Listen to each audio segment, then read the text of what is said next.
consideration is valid, but agreement without consideration is void. ठीक है, हाँ जी। अगर मैं कॉलेज के साथ एग्रीमेंट करूं ना कि मैं अगला सेशन फ्री में पढ़ाऊंगा और बाद में मैं मुकर जाऊं, तो कॉलेज मेरे खिलाफ एक्शन नहीं ले सकता।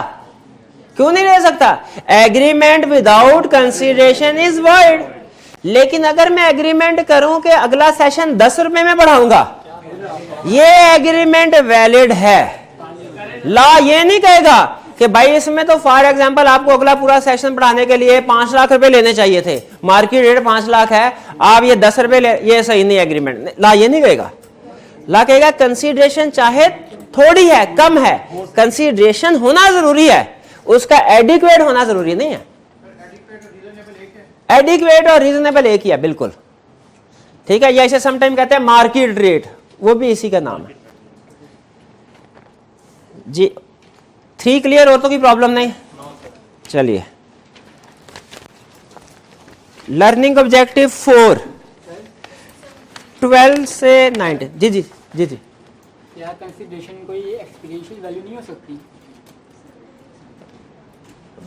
कंसीडरेशन का चैप्टर आएगा आगे, उधर स्टडी करेंगे, आगे आएगा एक चैप्टर, उसमें डिटेल में स्टडी करेंगे कंसीडरेशन के बारे में। ठीक है, अगर अभी आपने जो रूल में समझाया ये भी पढ़ लिया ना, तो समझ ले बेस डेवलप होगी उस चैप्टर की।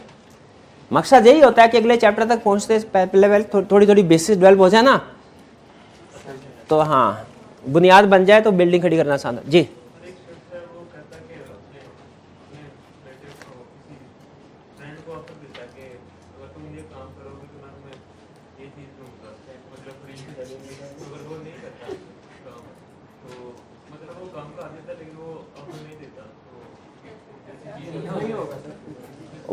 पूछते जी जी। तो अगर वो नहीं, हाँ, ए ने बी से कहा कि आप ये काम करो, ठीक है, मेरी गाड़ी को रिपेयर कर दो, मैं आपको 10,000 रुपये दूंगा। दोस्त की बात, अच्छा रिलेशनशिप से फर्क नहीं पड़ता कोई, एग्रीमेंट कमर्शियल है, ये सोशल एग्रीमेंट। ये पूछना चाह रहे हैं, वो कह रहे हैं अगर सेल, देखिए मैं दोनों एंगल डिस्कस कर देता हूं। पहला एंगल, अगर दो पार्टीज के दरमियान में एग्रीमेंट हुआ है और एक पार्टी अपना रोल प्ले नहीं करती, दूसरी पार्टी के पास क्या कोर्स ऑफ एक्शन है? दो ऑप्शंस हैं। पहली ऑप्शन, कोर्ट में जाके suit for specific performance file किया जाए कि सूट फॉर स्पेसिफिक परफॉर्मेंस का मतलब है हमसे कहा जाए सर जो उसने कॉन्ट्रैक्ट में एग्री किया था ना वो इससे करवाएं, स्पेसिफिक परफॉर्मेंस काम करवाया जाए। दूसरी ऑप्शन है कोर्ट पे जाके सूट फॉर डैमेजेस फाइल किया जाए। डैमेजेस का मतलब यह है कि अच्छा इसने जो काम का था वो तो नहीं किया, लेकिन उसकी वजह से मुझे नुकसान हुआ है, वो नुकसान भर दे मेरा। डैमेजेस है मॉनेटरी कंपनसेशन।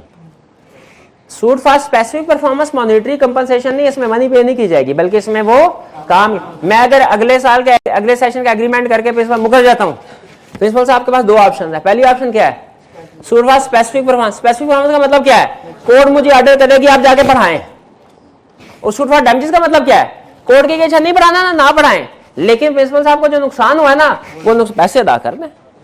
अब दोनों में से एक ऑप्शन सेलेक्ट करनी है, दोनों नहीं करनी है मेरे, लेकिन हम सॉल्यूशन में दोनों ऑप्शंस लिखेंगे कि पार्टी के पास दोनों ऑप्शंस हैं, ये सेलेक्ट कर ले या ये कर ले। हमने सॉल्यूशन में दोनों ऑप्शंस लिखनी है, प्रैक्टिकली किसी एक को सेलेक्ट करके केस फाइल किया जाता है। ठीक है, एक तो ये। दूसरा जो मुझे समझ आया आपका क्वेश्चन वो ये कि अगर दो दोस्तों के दरमियान में सेल परचेज का एग्रीमेंट होता है किसी चीज का, और या दो भाइयों के दरमियान में एग्रीमेंट होता है और एक पार्टी मुकर जाती है, क्या दूसरा उसके खिलाफ लीगल एक्शन ले सकता है? देखिए आप खुद बताइए, ये नेचर ऑफ एग्रीमेंट को सामने रखिए, आपकी कॉमन सेंस जजमेंट क्या कहती है? क्या ये सोशल एग्रीमेंट है कि कमर्शियल? Commercial agreement.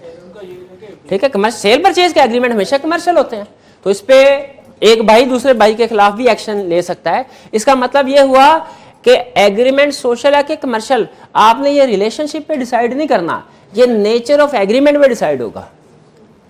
बाज़ औक़ात रिश्तेदारों के दरमियान में भी एग्रीमेंट जो होता है वो कमर्शियल होता है, और बाज़ औक़ात कुछ कमर्शियल ट्रेडर्स होते हैं उनका भी सोशल एग्रीमेंट हो जाता है। बाज़ औक़ात ऐसा तो कहते हैं यार जरा घूम फिर के आते हैं, जरा सवाद सैर करने के लिए चलता है, और किसी एक पार्टी का बदल जाए इरादा, वो कहे मैंने नहीं जाना, तो क्या दूसरा टेट। बाज़ औक़ात मार्केट में ऐसे लोग होते हैं, कुछ कंपनीज भी ऐसी होती हैं जो इस तरह की मतलब एक अच्छा अपने बायर के साथ रिलेशनशिप डेवलप करने के लिए फैसिलिटेट करते हैं।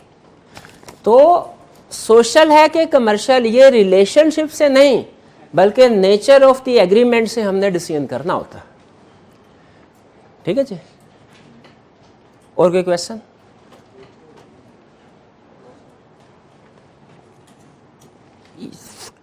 ट्वेल्व से 90 तक कोई प्रॉब्लम नहीं है। 17 कर नहीं लिया था हमने? चले मैं करवा देता, कोई रिव्यू नहीं हो जाएगी, no problem. Zayn offered Daud his car for rupees 3 million on 15 January. Zayn died on 18 January. Was a valid contract created between parties in following case. Daud accepted Zayn's offer on 20 January when he became aware of his death. अब देखिए, जैन ने offer किया, offer की death हो गई। हमने पढ़ा offer की डेथ हो जाए एक्सेप्टेंस से पहले पहले तो ऑफर लैप्स हो जाती है, यही पढ़ा। ऑफर की डेथ हो जाए एक्सेप्टेंस से पहले पहले तो ऑफर खत्म।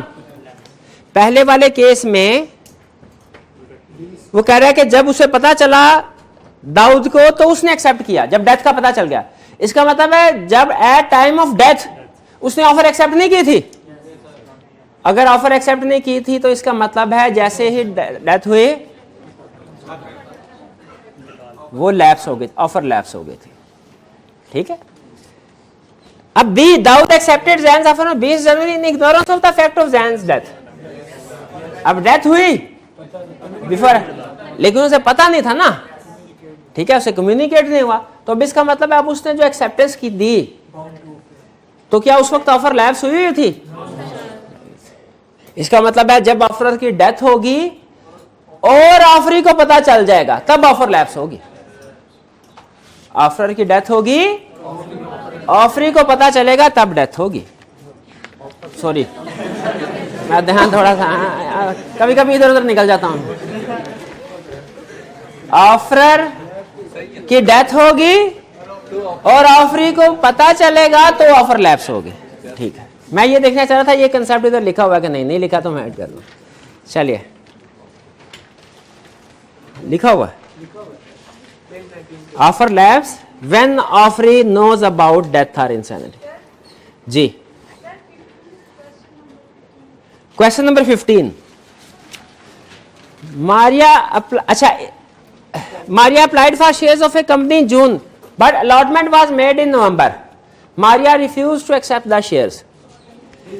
टाइम, अच्छा, कॉन्ट्रैक्ट का स्टिपुलेटेड या रीजनेबल टाइम में पूरा होना जरूरी है। ऑफर का स्टेटेड रीजनेबल टाइम में एक्सेप्ट होना जरूरी है।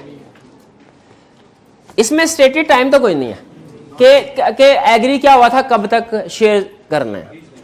रीजनेबल टाइम, और रीजनेबल टाइम क्या, ये केस टू केस वेरी करता है। उसने अप्लाई किया जून को और शेयर्स मिले नवंबर को, शेयर्स मिले नवंबर को। ठीक है, आपने कॉलेज में एडमिशन के लिए अप्लाई किया सेशन शुरू होने से हफ्ता पहले, और आपको सेशन शुरू होने के 1-2 दिन के बाद उन्होंने कहा जी एडमिशन कंफर्म। 1-2 दिन फर्क है, रीजनेबल। लेकिन अगर आपको अगले सेशन के स्टार्ट में कंफर्म किया जाए, क्या ये रीजनेबल टाइम है? नहीं है। आप कहेंगे मैं तो पढ़ भी चुका, पेपर भी बड़ा अच्छा हो गया, बस अब रहने दें। तो यहां पे भी देखा जाएगा रीजनेबल टाइम क्या है। अब शेयर्स को सेल परचेज ट्रांसफर करते हुए रीजनेबल टाइम क्या होना चाहिए मुझे खुद नहीं पता, मुझे खुद नहीं पता। लेकिन नॉर्मली कंपनी लॉ में ये लिखा हुआ है कि ये तकरीबन कोई 2-2.5 महीने के अंदर हो जाया करता है। लेकिन बहरहाल हो सकता है कोई ऐसा केस आ जाए जिसके बारे में हमें ना पता हो। तो मुझे इसमें नहीं पता था, बिल्कुल नहीं पता था। तो इस तरह के क्वेश्चन में मैं लिखूंगा अगर ये विद इन रीजनेबल, दोनों सिचुएशन कवर करूंगा। अगर विद इन रीजनेबल पीरियड ये ट्रांसफर हो गया, ये रीजनेबल पीरियड था, तो ये वैलिड है, वरना ये वॉइड। ठीक है, तो इसमें दोनों ऑप्शन डिस्कस करनी चाहिए। उसने शायद एक ही की है कि ये रीजनेबल